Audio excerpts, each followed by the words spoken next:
न कोई किसी का मित्र होता और न शत्रु। व्यवहार से शत्रु मित्र उत्पन्न होते। श्री S.K. अवस्थी। अवस्थी जी सूत्र प्रदान करते हैं, दिशा देते हैं जीवन की, प्रेरित करते हैं जीवन के संचरण के लिए। उनके पास अधीत बोध है, क्षमता है, और उनका अधीत पूर्ण है। इस नाते वे नित्य प्रति संग्राम करते हैं। ये समाज के लिए, राष्ट्र के लिए, संस्कृति के लिए और मनुष्य के लिए, जीवन के लिए यह नितांत सूत्र और सदुपयोगी विचार और भाव उन्होंने अपने आज ही आए हुए पोस्ट में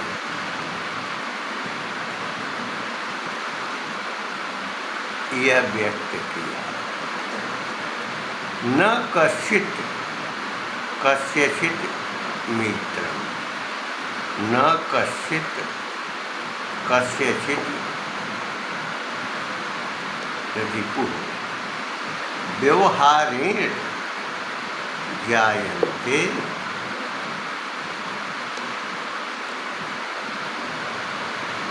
मित्राः रिपुः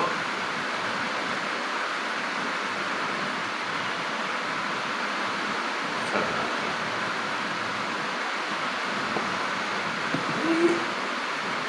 कर्म और व्यवहार से ही शत्रु और मित्र बनते हैं। यह जीवंत सत्य है। यहाँ 3 प्रकार के प्रश्न हैं। पहला मित्र है, दूसरा शत्रु है और तीसरा व्यवहार है। अब इसकी व्याख्या न्यायोचित है। व्यवहार क्या है? जो भी हम आचरण करते हैं, जो भी संचरण करते हैं, जो भी व्यवहार करते हैं और अपने जीवन में उसे अनुभव करते हैं। प्रत्येक व्यक्ति का उद्देश्य निहित होता है। जो शासक होता है वह राज्य की निष्ठा चाहता है, राजनिष्ठा चाहता है। जैसे जो राजा होते थे उनके मन में राज्य के प्रति निष्ठा होती थी, राज्य के प्रति लगाव होता था, मोह होता था। इस नाते मित्र उसी को पसंद करते थे जो प्रत्येक स्थिति में उसका सहयोगी।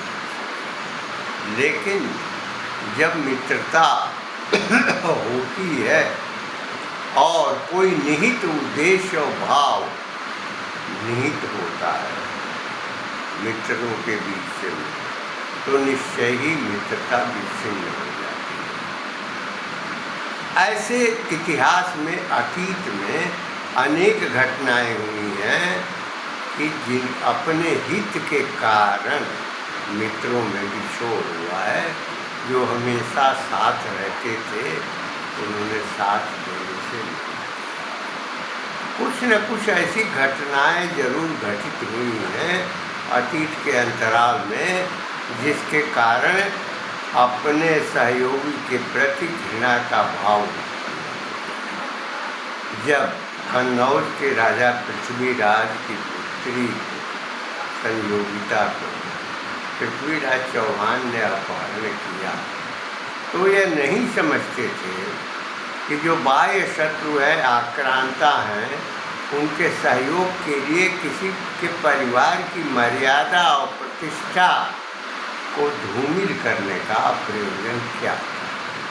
परिणाम यह हुआ के जयचंद जो कन्नौज के राजा थे, पृथ्वीराज चौहान के प्रति सहयोगिता भाव से युक्त थे। इसी प्रकार चंदेल राजा, जिनके यहाँ आल्हा और भूदल नेतृत्व कर रहे थे, सैन्य अभियान का नेतृत्व कर रहे थे, वहाँ भी किसी कारणवश राजा चंदेल ने कोई मनमुटाव आया।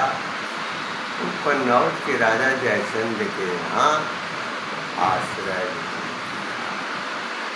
उनकी माँ राज्य के प्रति, राष्ट्र के प्रति निष्ठावान थी, इसलिए जब संकट की स्थिति आई तो अपने दोनों पुत्रों को उन्होंने बाध्य किया राजा चंदेल के लिए। इस प्रकार जो मित्र होता है, जो जिसमें निष्ठा होती है, आस्था होती है, वह एक न एक दिन आती है, घटनाओं को भूल जाती है और वे समर्पित होते हैं। ऐसे ही एक घटना है बुंदेलखंड के राजा छत्रसाल की, कि जब मुगलों ने आक्रमण किया था तो उन्होंने पेशवा बाजीराव को सूचना दी और वे भोजन पर बैठे थे, लेकिन भोजन का परित्याग कर राजा छत्रसाल के आमंत्रण पर अपनी सेना लेकर बुंदेलखंड पहुंच गए और वहां उन्होंने राजा छत्रसाल की मदद की थी। तो मित्रता जो होती है, तो मित्रता के पीछे कोई उद्देश्य निहित होता है, यदि तो निश्चय ही उद्देश्य की पूर्ति के बाद जो स्वच्छंद आचरण करने वाले व्यक्ति हैं, वे विस्मृत करना। मित्रता दुर्योधन और कर्ण की थी, वह कृतज्ञता के बोध की थी। जब अंग देश का राजा बनाया था, उस समय कर्ण दुर्योधन के प्रति, उनकी कृपा के प्रति आश्वस्त था। यही कारण है कि जब कृतज्ञता चरम सीमा पर पहुंचती है तो कृतज्ञता का भाव समर्पण में बदल जाता है और कर्ण सदैव मित्र होते हुए दुर्योधन के प्रति समर्पित रहा अपने जीवन में। इस प्रकार व्यवहार में जो भावबोध होता है, भावबोध के अनुसार मित्रता चलती है। विभीषण लंका के राजा रावण से कुपित थे, उसके व्यवहार, उसके कर्म से। यद्यपि वह विद्वान था, महापंडित था, किंतु रावण के कृत्य, जगदम्बा सीता का हरण, शोषण, ऋषि मुनियों का अपमान उसके द्वारा, उनके लोगों के द्वारा किया जाता था। इसी प्रकार सत्ता में जो भी रहता है, वर्तमान परिवेश में भी वह सत्ता के द्वारा शोषण करता है, दूसरों का दमन करता है और अपने समर्थकों की क्षुधा पूर्ति के लिए, उदर पूर्ति के लिए प्रयत्न करता है।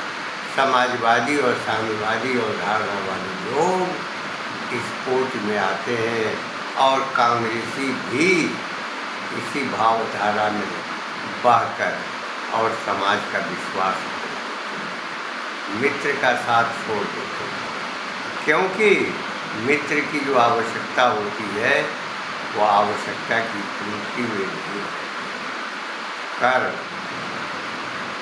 जो कृतज्ञ था, कृतज्ञता का भाव था, अपने जीवन पर्यंत उसने स्वीकार किया। जिस समय उसका अंतिम काल था, उसने यही कहा था कि दुर्योधन को विजयी बनाए बिना मैं जा रहा। इस प्रकार की भावना कृतज्ञता की जो होती है, उसमें भी मित्रता है। समान रूप से एक दूसरे का अस्तित्व बोध जब बना रहता है और एक दूसरे का समादर होता है तो मित्रता वहाँ पर कायम रहती है। किंतु अपेक्षा होती है कि जो शक्तिमान है, शक्तिनिष्ठ है, वह कितना अपने मित्र के हित में सोचता है।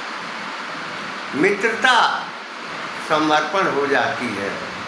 जैसे भगवान हनुमान भगवान राम के मित्र थे, लेकिन मित्रता जब श्रद्धा में, आस्था में परिवर्तित हो गई तो एक व्यक्ति का अस्तित्व, हनुमान का अस्तित्व राम में समाहित हो गया।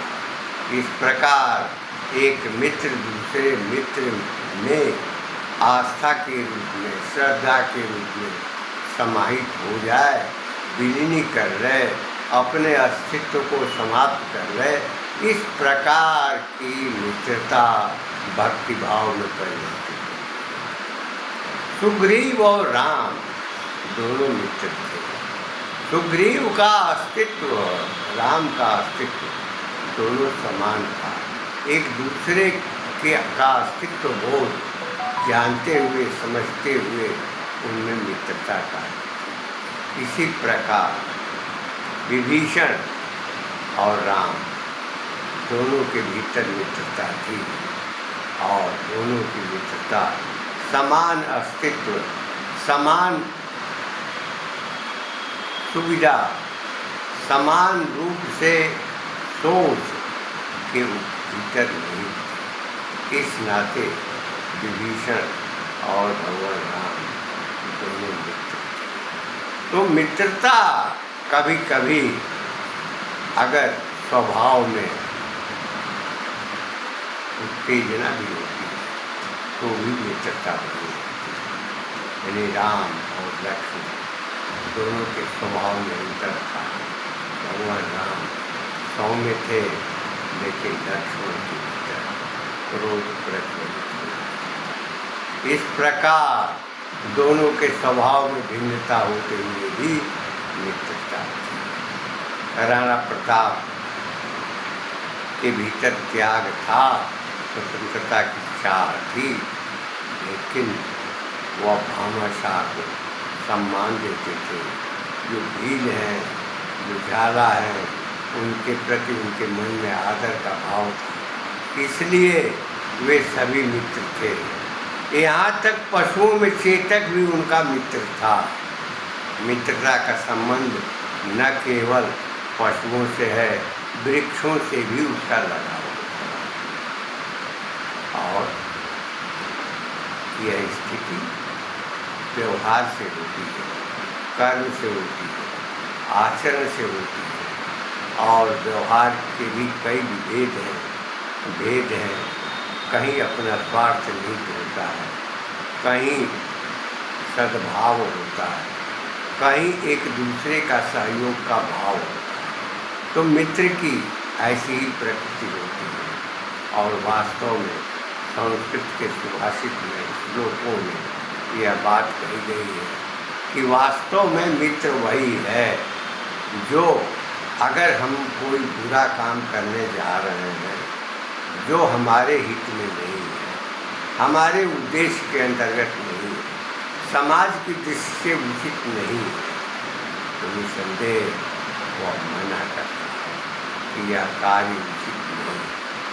और जो हित का काम है, भलाई का काम है, उसमें वह लगाता है, वह प्रेरित करता है, वह उसे युक्त करता है, वह उसे दिशा देता है।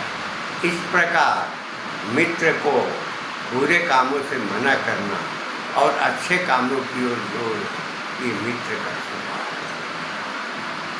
मित्र वही है जो आपत्ति काल में, आपदा काल में साथ नहीं छोड़ता और समय आने पर मदद भी करता है। ऐसी मदद राणा प्रताप के 24 वर्ष के वनवासी जीवन में भीलों और झालाओं ने की है। प्राणदान भी किया है, धनुष बाण के साथ संघर्ष भी किया है, उनके परिवार का पालन पोषण भी, उसको सहयोग किया है, उनके आदेशों का पालन किया है। 14 वर्ष का वनवासी जीवन भगवान राम का, कोई परिवार का व्यक्ति, कोई वंशज साथ नहीं आया था।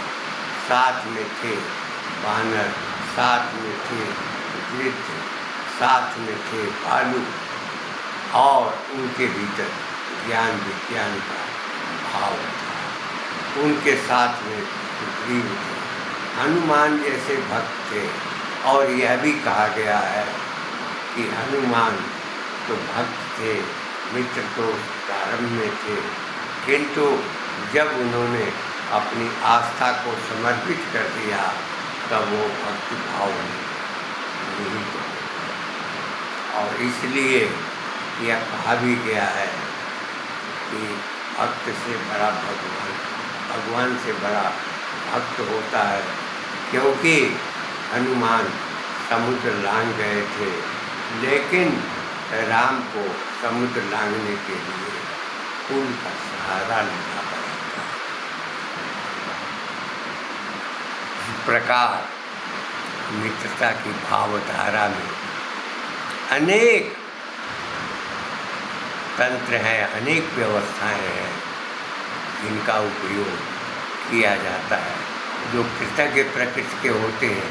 पीढ़ी दर पीढ़ी कृतज्ञता का भाव उसमें निहित होता है और वे उनके साथ सदैव जुड़े रहते हैं। यही कारण है कि जब राणा प्रताप ने प्रण किया था कि जब तक चित्तौड़ वापस नहीं होगा तब तक ज़मीन पर सोएंगे और मिट्टी के बर्तनों में भोजन करेंगे, तो उनके जो भील थे, झाला थे और वनवासी जो जीव हैं और मनुष्य हैं, वे कथित आज़ादी के कालखंड तक बाहर इसी प्रकार मिट्टी के बर्तनों में खाना, ज़मीन पर सोना, इसका सेवन करते थे।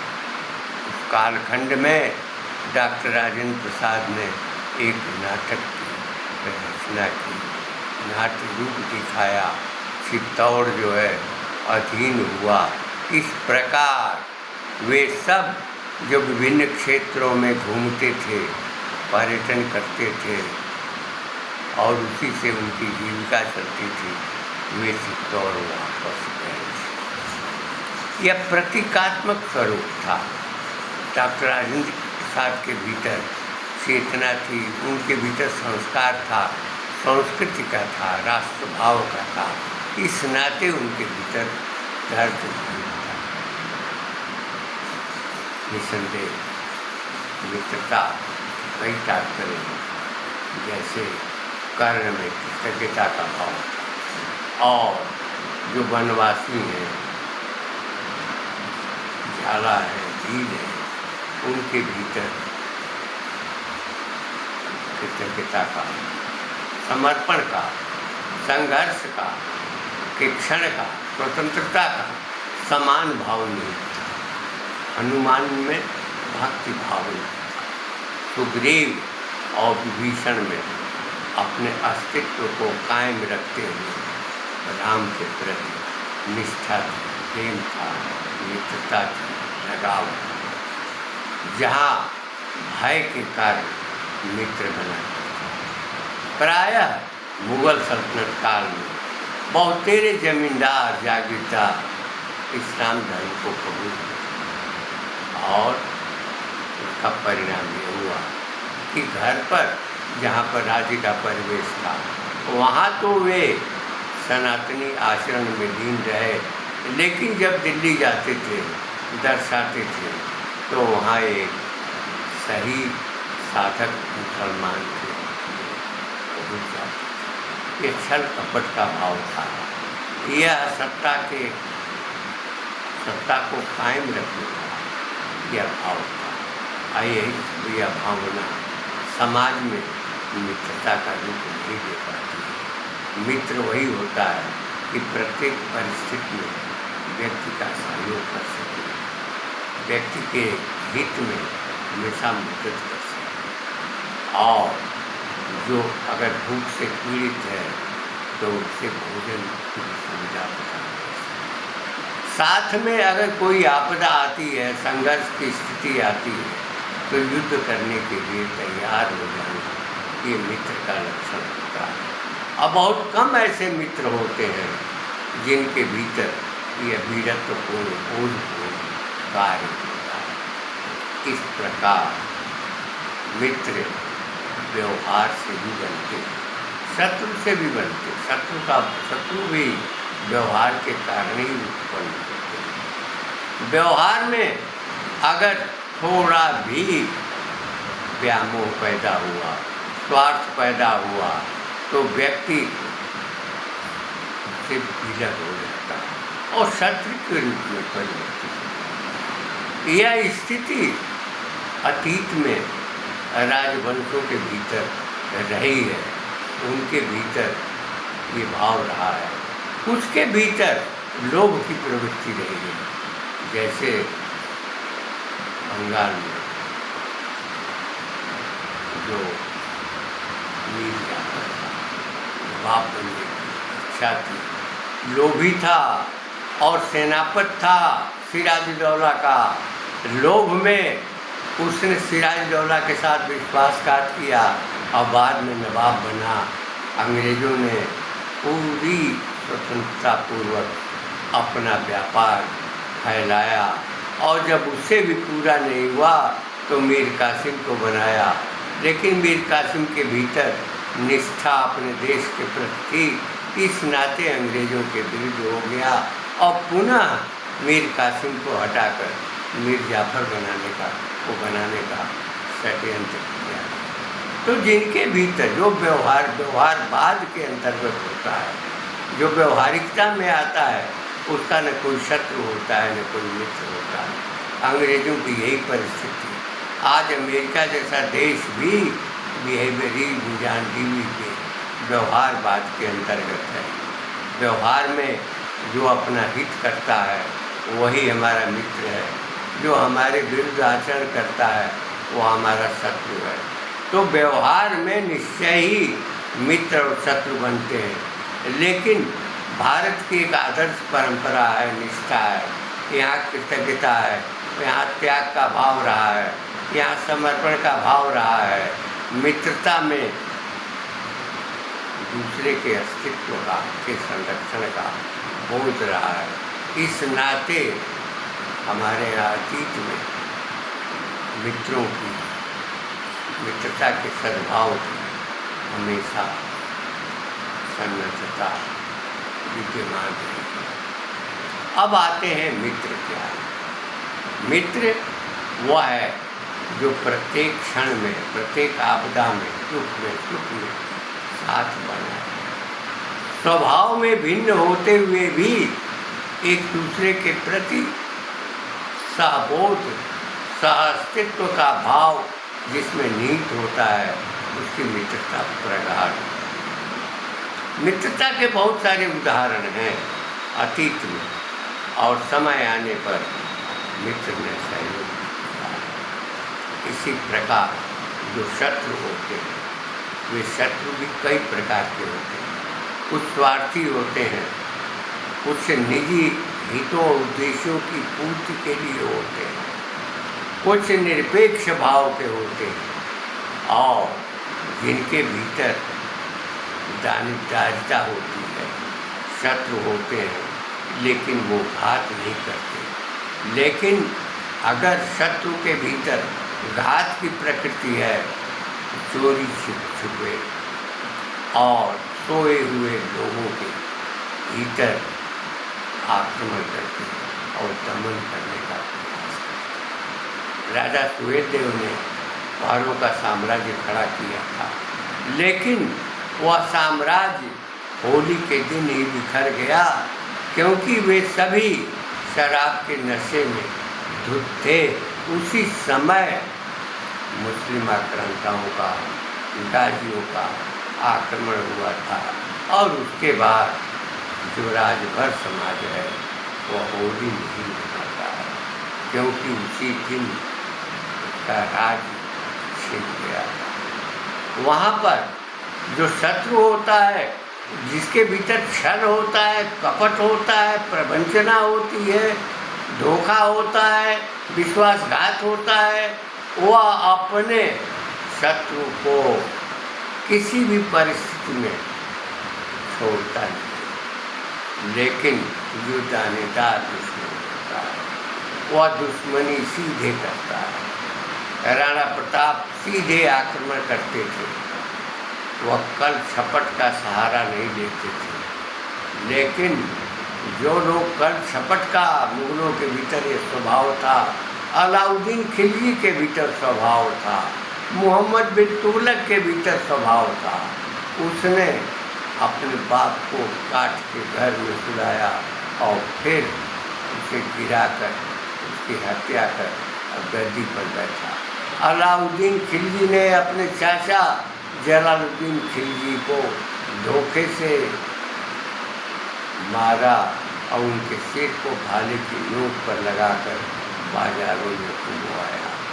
यह प्रकृति प्रवृत्ति जब भी परंपरा में आती है तो निश्चय ही समाज में विद्वेष का भाव पैदा करती है। शत्रु अगर दानेदार होता है तो सीधे संघर्ष करता है, जो सिंह की प्रकृति है। मित्रता, शत्रुता और व्यवहार से उत्पन्न मित्र और शत्रु के संबंध में अवस्थी जी के विचार जो सूत्र हैं, उनको बहुत कुछ स्पष्ट किया गया। मैं अपनी वाणी को विराम देते हुए यह कहना चाहूँगा कि शत्रु मित्र कुछ नहीं है, व्यवहार से ही शत्रु मित्र पैदा होते हैं। बाल्यावस्था में मित्रता की चाह होती है, आगे चलकर वही प्रगाढ़ता में विद्यमान होती है। कृष्ण और सुदामा की मैत्री का बहुत सारा उदाहरण है। और मित्र के प्रति जो सद्भावना रही है वो स्वयं नरकुंडा से अपनी रचना में व्यक्त की।